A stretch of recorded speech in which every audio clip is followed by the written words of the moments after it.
when we cross, dapat doon eh. It's our last day ngayon dito sa Hong Kong.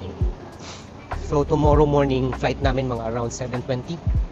So maaga kaming uuwi bukas. Pero sabi ni Mami, may need kaming puntahan ngayong hapon bago umuwi ng hotel. Sa mga riders na kagaya ko, actually scooter rider na lang ako ngayon. We need to go sa motorcycle shop here in Hong Kong. And dalawa lang ang pinag-uusapang moto shop here in Hong Kong. One is Helmet King and the other one is Motomart, which is located sa anong building ba yun? Yickman Building. So punta tayo ngayon doon ngayon. Tingnan natin kung anong makikita. Wala naman akong iniisip bilhin. Kung may makita, then let's see. Kung may pambili, hindi okay. So we're going to Motomart, isang destination ng mga motorcycle riders here in Hong Kong. Pag turn ng left dito sa kantong ito, tingin ko nandito na yung Yickman Building kung saan makikita yung Motomart. Dan dan dan. Eto na siya, yung black sign. We're here. Motomart, yung puntahang lugar ng mga riders. Let's see kung ano makikita sa loob, ha? Samahan nyo lang ako. I'm with Kuya Hans and si Mami Toby na sa likod. So let's go.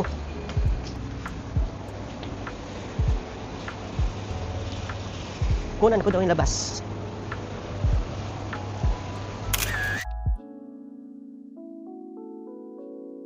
So let's go inside. So dito sa baba, oh may workshop sila dito sa baba, or is it a workshop or an office? Mukhang office. Oh, I like that. Classic Indian motorcycle. So sa second floor yung store. Ibibili ako ng Mami ng lahat na ituro ko dito. Ha, Mami?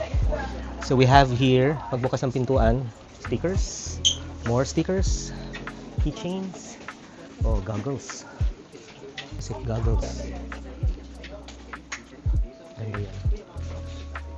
There are bags, oh.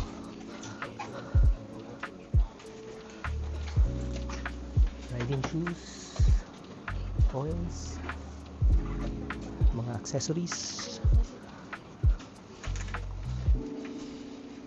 Ang dami rin siyang laman.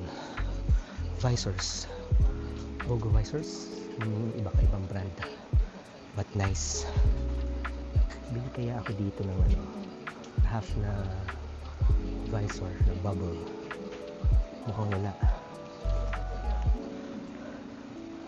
Gusto ko yung may visor then half lang na bubble. Mukhang wala. Mukhang ito lang. There are jackets. Hello. Helmets. Ikot tayo. Ikot tayo. I don't need mga full face. Ganda yan, oh, parang stormtrooper. This is half face. Parang pang adventure na helmets. I'm not sure, ha? I'm just trying to describe kung ano makikita ko dito. There are side mirrors here. More accessories. Top boxes meron. Pero meron na akong top box eh. Tsaka paano ko bibitbitin sa airport yan? Pwede bang hand carry yan? So doon ko ilalagay yung mga gamit ko, no? Isa-isahin natin itong ano. Oh, handlebars. More accessories. Oh, ito yung mga trip ni Dr. Cabrera. Dr. Cabrera, can you see this? 530 Hong Kong dollars. Meron si Dr. Cabrera nun. Showy brand. Hindi full face ang kailangan ko eh. May HJC na ako eh. Saka yung ginagamit kong pang everyday is yung VRM helmet ko eh. Let's see. Oh, this one, oh, I like this one. May Arai. How much is the Arai? 1,216. That's around 8,000. Ganda yun, na white. Kuya, can you buy me that? Buy me that? And I need this. You have money? You buy me that, oh. This is And nice. everybody can. I'll buy you candy, you buy me that. Oh, this is nice, oh. I have that before. This one. I have this one before, diba? Remember? 20% off siya. Look, it's me. Hey, this is 40% off sale, oh. How much is it? 2,000 na lang siya. Ganda rin to, oh. May ganun ako eh, but I sold it before. Oh, ito na yung mga ano. How much is this? May maganda bang color? Belmoto. This is 1,000 lang, oh. Around 8,000. Sale ba siya? This is 2,400. Oh, 1,300. Okay siya. Mukhang makapabili ako, jackets. I don't need jackets kasi nga scooter lang ako ngayon eh. Dito, ano meron dito? Knee pads, elbow pads. Ang ganda to. How much is this? Gloves. Uy, gloves. Makabili ako ng gloves. $220. Mukhang nice ito. Can you open this? Hey, don't touch. Cannot open. Maybe we need assistance. Pero maganda yan, ah. Don't touch. Yung ano kaya? Hello. Or the mustard. Oh, more half helmets. Gallop. Oh, another. Oh, Komini. How much is yung bell? Yung bell is ano eh, bulky eh. Yun o. Yun o. Okay yun. How much is it? Huh? Sale ba siya? It's just $599. Pwede. This one is okay also. Pero it's mas expensive compared din sa Half Face. Let's check on the other side.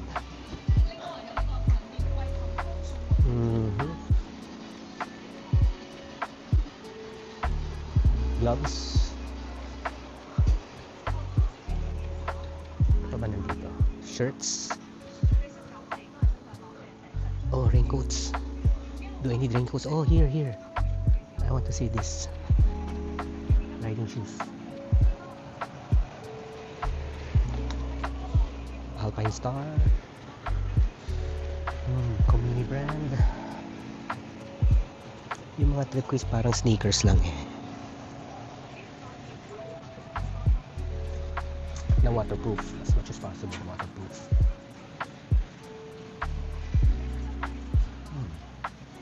Jackets. Ay, maganda to. This is nice. Mesh. 1,380 Hong Kong dollar. Tingin tayo na mas simple.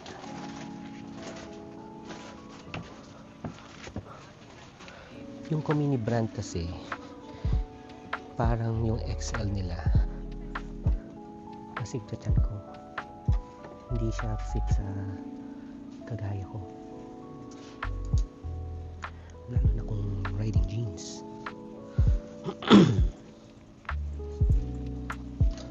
Yun ang problema ko kasi I'm short, malaki tiyan ko, so kadalasan hindi nag-fit sa akin yung mga ganyan jackets.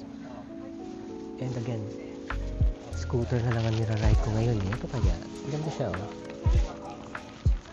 Hindi naman ako Honda. This one oh. Pero hindi siya protected. Wala siyang protection. Leather jackets. Leather jackets. Nako, hindi ito lugar ko. Mga full ano to,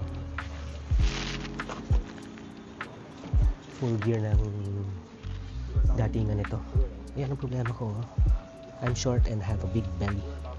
Yung mga ganyan, hindi pa pwede sa akin yan.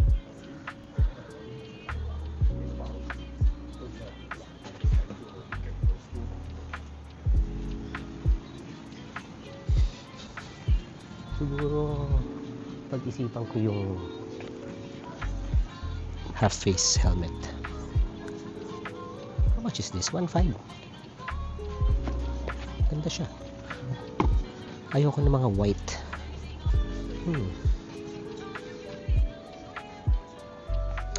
So, ito guys ang makikita dito sa Motomart. Scattered about here and there. So, more or less, kita nyo na kung ano meron dito.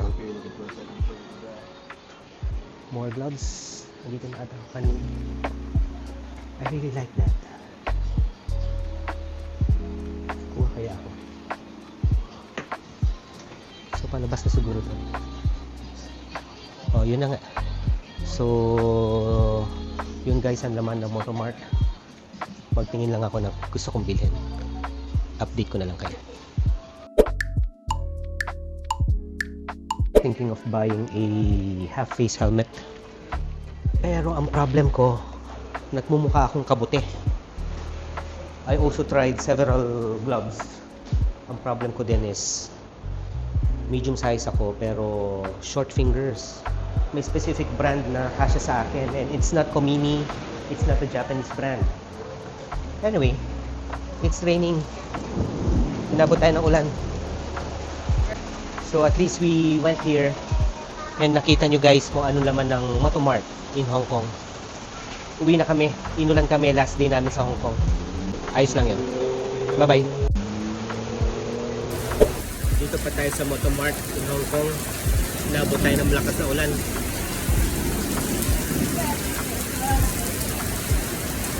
Iniisip ko mabuti yung mga nakita kong helmet sa taas.